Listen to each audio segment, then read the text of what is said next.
Hi hello ಎಲ್ಲರಿಗೂ ನಮಸ್ಕಾರ. Welcome back to the channel Soukhya Dharma Kannada vlogs. ಯಾರೆಲ್ಲ ಚಾನಲ್ನ ನೋಡ್ತಾ ಇದ್ದೀರಾ ದಯವಿಟ್ಟು ಚಾನಲ್ನ ಸಬ್ಸ್ಕ್ರೈಬ್ ಮಾಡ್ಕೊಂಡು ನೋಡಿ.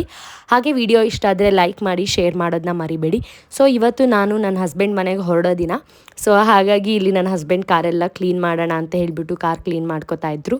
ನಾವು ಇವಾಗ ಯಾಕೆ ಹೊರಟಿದ್ದೀವಿ ಅಂದರೆ ಪಾಪುಗೆ 9 ಮಂತ್ಸ್ ಕಂಪ್ಲೀಟ್ ಆಗೋಕ್ಕೂ ಮುಂಚೆನೇ ಹೋಗಿ ಬರಬೇಕು. ಹಾಗಾಗಿ ಹೋಗೋಣ ಅಂತ ಹೇಳಿಬಿಟ್ಟು ಹೊರಟಿದ್ದು. 7 ಮಂತ್ಸಿಗೆ 7 ಬೀಳಾಗತ್ತೆ ಅಂತ ಕಳಿಸಿರ್ಲಿಲ್ಲ ನಮ್ಮ ಮನೇಲಿ. ಈಗ 9 ಮಂತ್ಸಲ್ಲಿ ಶೂನ್ಯ ಮಾಸ ಇತ್ತು. ಸೊ ಲಾಸ್ಟ್ ಒಂದು 2 ಡೇಸ್ ಅಷ್ಟೇ ಗ್ಯಾಪ್ ಇದ್ದಿದ್ದು ಅವಳಿಗೆ 10 ಮಂತ್ಸ್ಗೆ ಬೀಳತ್ತೆ 9 ಮಂತ್ಸ್ ಕಂಪ್ಲೀಟ್ ಆಗಿ ಅನ್ನೋ ಥರ. ಹಾಗಾಗಿ ಹೋಗಿ ಬರೋಣ ಅಂತ ಹೇಳಿ ಹೊರಟಿದ್ವಿ.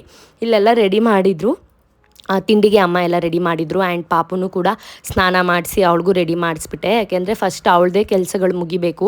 ಅವಳಿಗೆ ತಿನ್ನಿಸೋದು, ಸ್ನಾನ ಮಾಡಿಸೋದು, ಅವಳಿಗೆ ರೆಡಿ ಮಾಡಿ ಮುಗಿಸಿದ್ರೆ ನನಗೆ ಬೇರೆ ಎಲ್ಲ ಕೆಲಸ ಮುಗ್ದೋದಂಗೆ ಆಗುತ್ತೆ. ಹಾಗಾಗಿ ಫಸ್ಟ್ ಅವಳಿಗೆ ರೆಡಿ ಮಾಡಿಲಿ ಕೂರಿಸಿ ನನ್ನ ತಂಗಿ ಕೂಡ ಟಿಫನ್ ಮಾಡ್ಕೋತಾಯಿದ್ರು. ಅವತ್ತೆಲ್ಲ ಒಟ್ಟಿಗೆ ಕುತ್ಕೊಂಡು ತಿಂಡಿ ಮಾಡೋಕ್ಕೆ ಆಗಲಿಲ್ಲ, ಎಲ್ಲ ಹೊರಡ ಗಡಿಬಿಡಿ ಇತ್ತಲ್ಲ. ಹಾಗಾಗಿ ಒಬ್ರೊಬ್ರು ಒಂದೊಂದು ಟೈಮ್ಗೆ ಪಾಪುನ ಬೇರೆ ಇಟ್ಕೊಳ್ಳೋದು ಒಬ್ಬರು ಬೇಕು. ಹಾಗಾಗಿ ಅವ್ರು ಫಸ್ಟ್ ತಿಂಡಿ ಮಾಡ್ಕೋತಾಯಿದ್ರು. ಆ್ಯಂಡ್ ಬೆಳಗ್ಗೆ ತಿಂಡಿಗೆ ಅಮ್ಮ ಕಾಳೊಡೆ ಮತ್ತು ಒಂದು ಸ್ವಲ್ಪ ಪಲಾವ್ ಅದ್ರ ಜೊತೆ ಮೊಸರು ಬಜ್ಜಿಯನ್ನು ಮಾಡಿದರು. ಸೊ ನಾವು ಹೊರಡೋದು ಸ್ವಲ್ಪ ಲೇಟ್ ಆಯಿತು. ಯೂಶ್ವಲಿ ಬೇಗ ಹೊರಡಬೇಕು ಅಂತ ಯಾವಾಗಲೂ ಪ್ರಿಪೇರ್ ಆಗ್ತೀವಿ, ಬಟ್ ಆದರೂ ಆಗೋದೇ ಇಲ್ಲ ನಮ್ಮ ಮನೇಲಿ, ಸ್ವಲ್ಪ ಲೇಟೇ ಆಗುತ್ತೆ. ಸೊ ಈಗ ಲೇಟ್ ಬೇರೆ ಆಯಿತು. ಹೊರಟಿದ್ರೆ ನಾವು 10 ಗಂಟೆ ಅಷ್ಟೊತ್ತಿಗೆ ಹೊರಡಬೇಕಿತ್ತು, ಬಟ್ ಆಗಲಿಲ್ಲ, ಎಲ್ಲ ಕೆಲಸಗಳು ಮುಗಿಲಿಲ್ಲ. ನಾವು ಎದ್ದಿದ್ದು ಕೂಡ ಲೇಟ್ ಆಯಿತು. ಹಾಗಾಗಿ ಒಂದು 12 ಗಂಟೆ 12:15 ಅಷ್ಟೊತ್ತಿಗೆ ಮನೆ ಬಿಡೋಣ, ಅಷ್ಟೊತ್ತಿಗೆ ರಾವು ಕಾಲ ಕೂಡ ಮುಗ್ದೋಗುತ್ತೆ ಅಂತ ಹೇಳಿಬಿಟ್ಟು ನಾವು ತಿಂಡಿ ತಿನ್ಕೊಂಡ್ವಿ. ತಿಂಡಿ ತಿನ್ನುವಾಗಲೇ 11 ಗಂಟೆ ಆಗಿಬಿಟ್ಟಿತ್ತು. ಆ್ಯಂಡ್ ಬಂದು ನಾನು ರೆಡಿ ಆದೆ. ನನಗೆ ಅಮ್ಮ ಕೊಡಿಸಿದ ಸ್ಯಾರಿ ಇದು. ಸೊ ತವ್ರ ಮನೆಯಿಂದ ಸ್ಯಾರಿ ಕೊಡಿಸ್ಬೇಕು ಅಂತೇಳಿ ಅಮ್ಮ ಈ ಸ್ಯಾರಿ ಕೊಡಿಸಿದ್ರು. ನಾನು ಇದನ್ನು ರತ್ನಂ ಸಿಲ್ಕಲ್ಲಿ ಬುಕ್ ಮಾಡ್ಕೊಂಡಿದ್ದೆ.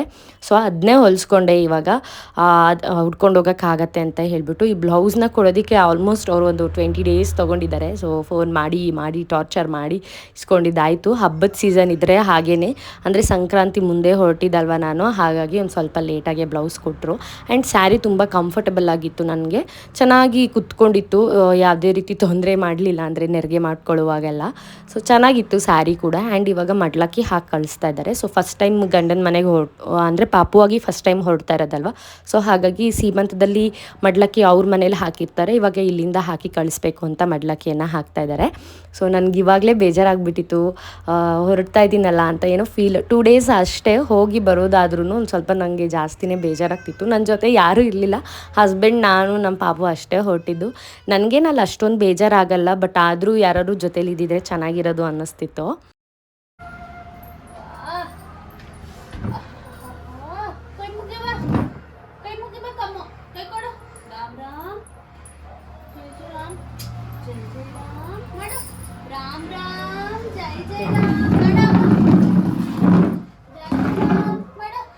ಬರ್ರಿ ಆದ್ರೆ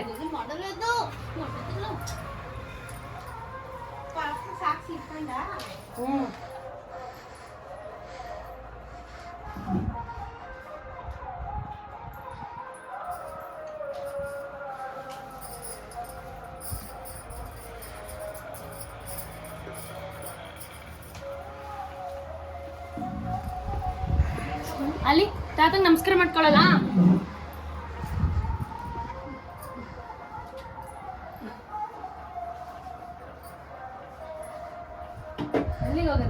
ಈ ಸ್ಮೆಲ್ ಕೊಡ್ರಿ, ಈ ಕಡೆ ತಿರುಗ್ರಿ. ಹಾಯ್ ಚಿನ್ನ, ಕಲ ಕಲ ಕಲ ಕಲ. ಅಮ್ಮ ಪಪ್ಪಿ ಕೊಡಲ್ಲ ನಂಗೆ. ಚಿನಿ ಪಪ್ಪಿ ಕೊಡಪ್ಪ. ಪಪ್ಪಿ ಅದು ಮಡ್ಲಕ್ಕಿ ತಾತಿನ ಬರ್ರಿ.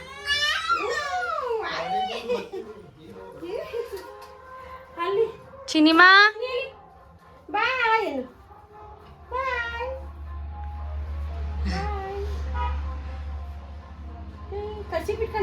ಆ್ಯಂಡ್ ಹೋದ ಮೇಲೆ ನನಗಂತೂ ಅಳುನೇ ಬಂದುಬಿಡ್ತು. ಎಲ್ಲರೂ ಬಿಟ್ಟು ಹೋಗ್ತಿದ್ದೀನಿ ಒಬ್ಬಳೇ ಕಾರಲ್ಲಿ ಕೂತಿದ ತಕ್ಷಣ. ಆ್ಯಂಡ್ ನಾನು ಅದನ್ನೆಲ್ಲ ವೀಡಿಯೋ ಕ್ಯಾಪ್ಚರ್ ಮಾಡ್ಕೊಳ್ಳಿಲ್ಲ. ಆ ಮೂಮೆಂಟ್ಗೆ ಅದನ್ನೆಲ್ಲ ಕ್ಯಾಪ್ಚರ್ ಮಾಡ್ಕೋಬೇಕು ಅಂತ ನನಗೆ ಅನ್ನಿಸ್ಲಿಲ್ಲ. ಸೊ ನನಗೆ ಹೋಗುವಾಗಲೇ ಫೇಸ್ ಎಲ್ಲ ಡಲ್ಲಾಗಿತ್ತು, ಒಂಥರ ಹೊರಡ್ತಾ ಇದ್ದೀನಿ, ಯಾರು ಜೊತೆಗೆ ಬೇರೆ ಇಲ್ಲ ಅನ್ನೋ ಥರ ಫೀಲ್ ಆಗ್ತಾಯಿತ್ತು. ಬಟ್ ಅವ್ರವ್ರ ಕೆಲಸಗಳು ಅವ್ರವ್ರಿಗಿತ್ತು, ತುಂಬ ಲೀವೆಲ್ಲ ಹಾಕೋಕ್ಕಾಗಲ್ಲ ಅಂತ ಹೇಳಿಬಿಟ್ಟು 2 ಡೇಸ್ ಅಷ್ಟೇ ಅಲ್ವಾ, ಹೋಗಿ ಬನ್ನಿ ಅಂತೇಳಿ ಅಮ್ಮ ಇಬ್ಬರನ್ನೇ ಕಳಿಸ್ಕೊಟ್ರು. ಸೊ ಹೊರಟ್ವಿ. ನಂಗೆ ಸಖತ್ ಬೇಜಾರಾಗಿ ಆಗಲಿಲ್ಲ. ಆಗಲೇ ಅಳುನೇ ಮುಖ ಆಗಿಬಿಟ್ಟಿತ್ತು ನಂದು. ಆ್ಯಂಡ್ ಅಲ್ಲಿಂದ ಹೊರಟ್ವಿ. ಆ್ಯಂಡ್ ಆನ್ ದಿ ವೇ ಹೋಗ್ತಾ ಪಾಪು ಬೇಗನೆ ಮಲ್ಕೊಂಬಿಟ್ಲು. ನಾವು ಭದ್ರಾವತಿ ಬಿಡೋಷ್ಟೊತ್ತಿಗೆಲ್ಲ ಪಾಪು ಮಲ್ಕೊಂಡ್ಲು. ಅವಳಿಗೂ ನಿದ್ದೆ ಟೈಮ್ 12:30 ನಾವು ಹೊರಟಿದ್ದು. ಸೊ ಹಾಗಾಗಿ ನಿದ್ದೆ ಬೇರೆ ಬಂದುಬಿಟ್ಟಿತ್ತು. ಚೆನ್ನಾಗಿ ನಿದ್ದೆ ಮಾಡ್ಕೊಂಡ್ಲು. ಅವಳು ಮನೆಗೆ ಹೋಗೋ ತನಕ ಏನು ಎದಳಲಿಲ್ಲ. ಅಂದರೆ ಅರಸೀಕೆರೆಯಲ್ಲಿ ಒಂದು ಸ್ವಲ್ಪ ಹೊತ್ತು ಎದ್ಲು, ಆಮೇಲೆ ಮತ್ತೆ ಮಲ್ಕೊಂಡ್ಲು. ಮನೆಗೆ ಹೋದ್ಮೇಲೆ ಎದ್ಲು. ಆ್ಯಂಡ್ ಇದು ನಮ್ಮ ಹಾಸನಲ್ಲಿರೋವಂಥ ಮನೆ. ಸೊ ನಮ್ಮ ಹಸ್ಬೆಂಡ್ ಊರು ಬಂದುಬಿಟ್ಟು ಹಾಸನ, ಅಂದರೆ ಗಂಡಸಿ ಹತ್ರ ಇರೋದು ಅವ್ರ ಊರು. ಸೊ ನಾವು ಅಲ್ಲಿಗೆ ಹೋಗಿದ್ದು ಈ ಸತಿ. ಸೊ ಒಂದು ಸ್ವಲ್ಪ ಚೇಂಜಸ್ ಇತ್ತು, ಚೆನ್ನಾಗಿತ್ತು. ನನಗೇನು ಅಲ್ಲಿ ಹೋದಾಗ ಬೇಜಾರಾಗುತ್ತೆ, ನನಗೆ ಯಾರೂ ಇಲ್ಲ ಅನ್ನೋ ಥರ ಫೀಲ್ ಆಗುತ್ತೆ ಅಂತ ಅಲ್ಲ. ಬಟ್ ಅಮ್ಮನ ಮನೆಯಿಂದ ಬಿಟ್ಟು ಹೋದಾಗ ಎಲ್ಲ ಹುಡುಗಿರಿಗೂ ಫಸ್ಟ್ ಟೈಮ್ ಅಮ್ಮನ ಮನೆಯಿಂದ ಎಲ್ಗೋ ಹೋಗ್ತಿದ್ದೀವಿ ಅನ್ನೋ ಥರ ನಂಗೆ ಫೀಲ್ ಆಗ್ತಿತ್ತು. ಎಲ್ರಿಗೂ ಅದು ಇದ್ದೇ ಇರತ್ತಲ್ವ, ಅಮ್ಮನ ಬಿಟ್ಟು ಹೋಗ್ತಾ ಇದ್ದೀವಿ ಅನ್ನೋ ಬೇಜಾರು ಇರುತ್ತಲ್ವ. ಹಾಗೆ ನನಗೂ ಒಂದು ಸ್ವಲ್ಪ ಬೇಜಾರು ಆಗ್ತಿತ್ತು ಅಷ್ಟೇ. ಆ್ಯಂಡ್ ಅಲ್ಲಿಗೆ ಹೋದ್ಮೇಲೆ ಎಲ್ಲ ಸೆಟ್ ಆಯಿತು. ನನಗೆ ತುಂಬ ದಿನ ಆಗಿತ್ತು ಹೋಗಾಗಲೇ, 9 ತಿಂಗಳೆಲ್ಲ ಆಗಿಬಿಟ್ಟಿತ್ತಲ್ಲ. ಏನೋ ಹೊಸದೊಸ್ತು ಅಂತ ನನಗೆ ಫೀಲ್ ಆಗ್ತಾಯಿತ್ತು. ಆ್ಯಂಡ್ ಒಂದು ಸ್ವಲ್ಪ ಹೊತ್ತು ಆದಮೇಲೆ ನನಗೂ ಫುಲ್ ಅಡ್ಜಸ್ಟ್ ಆಯಿತು. ಏನೋ ನೆನ್ನೆ ಮೊನ್ನೆ ಬಂದು ಹೋಗಿದ್ದೀನಿ ಅನ್ನೋ ಥರನೇ ಫೀಲ್ ಆಯಿತು. ನನಗೇನು ಅಲ್ಲೇನು ತೊಂದರೆ ಇಲ್ಲ. ನನ್ನ ಹಸ್ಬೆಂಡ್ ಕೂಡ ಇದ್ರ ಜೊತೆಗೆ. ಆ್ಯಂಡ್ ನಮ್ಮ ಅತ್ತೆ ಮಾವ, ನಮ್ಮ ಪಾಪು, ಇಷ್ಟೇ ನಮ್ಮದು ಚಿಕ್ಕ ಫ್ಯಾಮಿಲಿ ಅಲ್ಲೂ ಕೂಡ. ಆ್ಯಂಡ್ ಪಾಪು ನಾವು ಮನೆಗೆ ಹೋಗಿದ ತಕ್ಷಣ ಆರತಿ ಮಾಡಿ ಮನೆ ಒಳಗೆ ಕರ್ಕೊಂಡೋಗಿ ನಾನು ತಂದಿದ್ದು ಮಡ್ಲಕ್ಕಿ ಎಲ್ಲ ದೇವ್ರ ಮನೆಯಲ್ಲಿ ಇಟ್ಬಿಟ್ಟು, ಪಾಪುಗೂ ಕೂಡ ಫಸ್ಟ್ ಟೈಮ್ ಹೋಗಿದ್ದಲ್ಲ, ಹಾಗಾಗಿ ಫಸ್ಟ್ಗೆ ದೇವ್ರ ಮನೆಗೆ ಕರ್ಕೊಂಡೋಗೋಣ ಅಂತೇಳಿ ದೇವ್ರ ಮನೆಗೆ ಕರ್ಕೊಂಡೋಗಿ ಅವ್ಳಿಗೂ ಕೈ ಮುಗಿಸ್ಕೊಂಡು ಕರ್ಕೊಂಬಂದ್ವು. ಆ್ಯಂಡ್ ಅವಳು ಕೂಡ ಒಂದು ಸ್ವಲ್ಪ ಹೊತ್ತು ಹೋದಾಗ ಅವಳಿಗೆ ಮಲ್ಗೆ ಎದ್ದಿದ್ಲಲ್ಲ. ಸೊ ಯಾರ ಮನೆಗೆ ಬಂದಿದ್ದೀನಿ ಅನ್ನೋಷ್ಟು ಐಡಿಯಾ ಇರಲಿಲ್ಲ ಅವಳಿಗೆ. ಸ್ವಲ್ಪ ಹೊತ್ತೆಲ್ಲ ಅವ್ರ ಅಜ್ಜಿ ತಾತನ ಜೊತೆ ಎಲ್ಲ ಚೆನ್ನಾಗಿ ಆಟ ಆಡ್ಕೊಂಡಿದ್ಲು. ಆ್ಯಂಡ್ ಅದಾದಮೇಲೆ ಒಂದು ಸ್ವಲ್ಪ ಆಟ ಮಾಡೋಕ್ಕೆ ಸ್ಟಾರ್ಟ್ ಮಾಡಿದ್ಲು, ಅಮ್ಮ ಅಪ್ಪ ಅಂತ ಅಷ್ಟೇ. ಸೊ ಹೊಸ ಜಾಗ ಅಲ್ವಾ, ಅವಳಿಗೂ ಇಷ್ಟು ದಿನ ಎಲ್ಲೂ ಕರ್ಕೊಂಡೋಗಿಲ್ಲ ನಾವು. ಡೇ ಎಲ್ಲ ಉಳ್ದಿಲ್ಲ, ನಾವು ನೈಟೆಲ್ಲ ಅಲ್ಲೇ ಉಳ್ಕೊಂಡಿಲ್ಲ. ಆ್ಯಂಡ್ ಅಕ್ಕನ ಪಾಪು ವಾಕರ್ ಇತ್ತು. ಸೊ ನಮ್ಗೆ ಈಸಿ ಆಯಿತು. ನಾವು ಊಟ ಗೀಟ ಮಾಡುವಾಗ ಪಾಪುನ ಯಾರ ಹತ್ರನೂ ಹೋಗ್ತಿರ್ಲಿಲ್ಲ. ಇಲ್ಲಾದರೆ ಅಮ್ಮನ ಕೈಲಿ ತಂಗಿ ಕೈಲಿ ಕೊಟ್ಬಿಟ್ಟು ನಾವು ಊಟ ಮಾಡ್ತಾಯಿದ್ವು. ಬಟ್ ಅಲ್ಲಿ ಯಾರ ಹತ್ರನೂ ಹೋಗ್ತಿರ್ಲಿಲ್ಲ. ಹಾಗಾಗಿ ಅವಳನ್ನ ಆ ವಾಕರಲ್ಲಿ ಹಾಕಿ ಆಟಾಡೋಕ್ಕೆ ಬಿಟ್ವಿ. ಆ್ಯಂಡ್ ಇದು ಪರ್ಪ್ ರೊಟ್ಟಿ ಅಂತೆ, ನನ್ನ ಹಸ್ಬೆಂಡ್ ಊರ ಕಡೆ ತುಂಬ ಫೇಮಸ್. ನನ್ನ ಮದುವೆಯಾಗಿ 3.5 ವರ್ಷ ಆಯಿತು, ಬಟ್ ಇವಾಗ ಮಾಡಿಕೊಟ್ಟಿದ್ದಾರೆ ನನಗೆ. ಸೊ ಅವರೆಕಾಳು ಸೀಸನಲ್ಲಿ ನಾವು ಜಾಸ್ತಿ ಸೇರಿಲ್ಲ. ಆ್ಯಂಡ್ ಹೋದಾಗೆಲ್ಲ ಬರೀ ನಾನ್ ವೆಜ್ ಊಟ ಮಾಡಿರೋದ್ರಿಂದ ನಾವು ಜಾಸ್ತಿ ಈ ಒಂದು ಅಡುಗೆನ ಊಟ ಮಾಡಿರಲಿಲ್ಲ. ಇದು ತುಂಬ ಈಸಿ ಮಾಡ್ಕೊಳ್ಳೋದು. ಏನು ಅಕ್ಕಿ ರೊಟ್ಟಿ ಮಾಡ್ಕೊಂಡಿರ್ತೀರಲ್ಲ, ಆ ಅಕ್ಕಿ ರೊಟ್ಟಿನ ಚಿಕ್ಕದಾಗಿ ಪೀಸ್ ಮಾಡ್ಕೋಬೇಕು.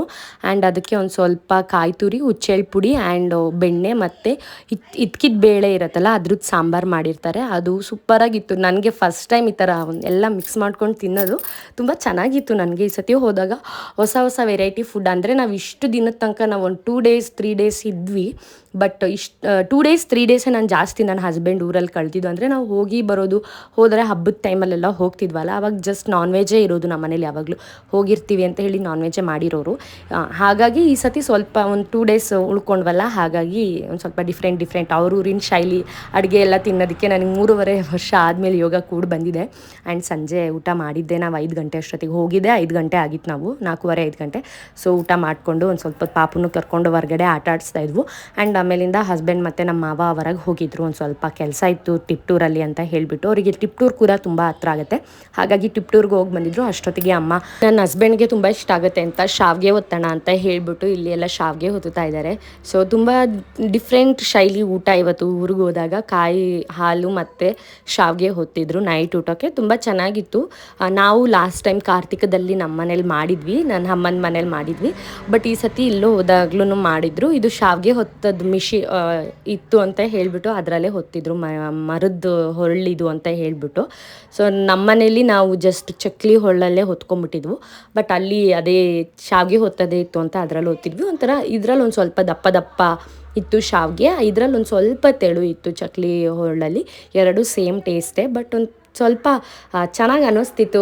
ತುಂಬ ದಿನ ಆಗಿತ್ತಲ್ವ ಕಾಯಿ ಹಾಲು ಮತ್ತು ಶಾವಿಗೆ ಎಲ್ಲ ತಿಂದು, ಹಾಗಾಗಿ ನನಗೂ ತುಂಬ ಇಷ್ಟ ಆಯಿತು. ಈ ಸತಿ ಹೋದಾಗ ಊಟ ಆಗಿರ್ಬೋದು ಎಲ್ಲ ಚೆನ್ನಾಗಿತ್ತು. ಈ ಸತಿ ಒಂದು ಸ್ವಲ್ಪ ನನಗೂ ಬರೀ ನನ್ನ ಮನೇಲೇ ಅಮ್ಮನ ಮನೇಲೇ ಇದ್ದು ಬೋರ್ ಆಗಿತ್ತು. ಆ್ಯಂಡ್ ಹಸ್ಬೆಂಡ್ ಮನೆಗೆ ಹೋಗಿ ಬಂದಮೇಲೆ ಒಂದು ಸ್ವಲ್ಪ ಚೇಂಜಸ್ ಥರ ಅನ್ನಿಸ್ತು. ಎಲ್ಲೋ ಒಂದು ಸ್ವಲ್ಪ ಟೈಮ್ ಸ್ಪೆಂಡ್ ಮಾಡಿದ್ವಿ ಅಂತ ಅನ್ನಿಸ್ತು, ಎಲ್ಲೋ ಹೋಗಿ ಬಂದ್ವಿ ಅಂತ ಥರ ರಿಫ್ರೆಶಿಂಗ್ ಆಗಿತ್ತು ನನ್ನ ಮೈಂಡ್ ಎಲ್ಲನೂ ಕೂಡ. ಆ್ಯಂಡ್ ಚೆನ್ನಾಗಿತ್ತು. ನಾನು ಇದ್ದಷ್ಟು ದಿನವೂ ಹಸ್ಬೆಂಡ್ ಮನೇಲಿ. ಆ್ಯಂಡ್ ಇದಾಗಿತ್ತು ನನ್ನ ಇವತ್ತಿನ ವ್ಲಾಗ್ ಗೈಸ್. ಹೋಪ್ ಎಲ್ರಿಗೂ ಈ ವಿಡಿಯೋ ಇಷ್ಟ ಆಗಿರುತ್ತೆ ಅಂದ್ಕೊಂಡಿದ್ದೀನಿ. ಯಾರಿಗೆಲ್ಲ ವಿಡಿಯೋ ಇಷ್ಟ ಆಯಿತು ದಯವಿಟ್ಟು ಲೈಕ್ ಮಾಡಿ, ಶೇರ್ ಮಾಡಿ, ಸಬ್ಸ್ಕ್ರೈಬ್ ಮಾಡ್ಕೊಳ್ಳಿ. ಪ್ಲೀಸ್ ಸಬ್ಸ್ಕ್ರೈಬ್ ಮಾಡಿಕೊಂಡು ವಿಡಿಯೋನ ನೋಡಿ. ಆ್ಯಂಡ್ ನಿಮ್ಮ ಫ್ಯಾಮಿಲಿ ಫ್ರೆಂಡ್ಸ್ ಜೊತೆಗೆ ನನ್ನ ವೀಡಿಯೋಸ್ನ ಶೇರ್ ಮಾಡ್ಕೊಳ್ಳಿ. Thank you for watching.